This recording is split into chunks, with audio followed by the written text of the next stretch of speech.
కందిపొడి. ప్రతి ఇంట్లో కూడా కందిపొడిని తయారు చేసుకుంటారు. అలాగే మా ఇంట్లో కూడా కందిపొడిని తయారు చేసుకున్నాం. కాకపోతే మా కందిపొడిలో వెల్లుల్లి వేసుకుంటాం. వెల్లుల్లి ఆరోగ్యానికి మంచిది. అలాగే కందిపొడి కూడా మంచి సువాసన కూడా వస్తుంది. రండి మా ఇంట్లో కందిపొడి ఎలా తయారు చేశాము మీకు ఇప్పుడు చూపిస్తాను.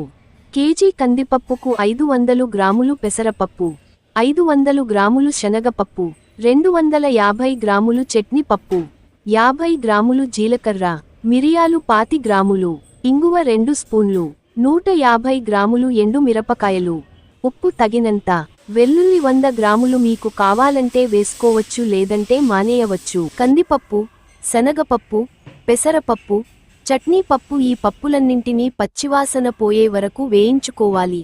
తర్వాత జీలకర్ర, మిరియాలు, ఎండుమిర్చి కాస్త వేయించుకోవాలి. ఇప్పుడు వేయించుకున్న పదార్థాలన్నీ ఒక గిన్నెలో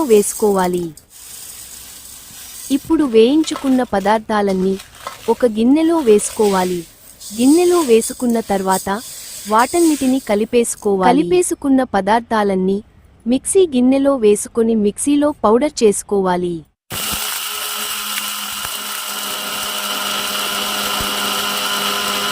మిక్సీలో పట్టించుకున్న పౌడరు ఇలా ఒక గిన్నెలో వేసుకొని మీకు సరిపడా ఉప్పు కారం సరిపడగా ఉన్నాయో లేదో చూసుకోండి.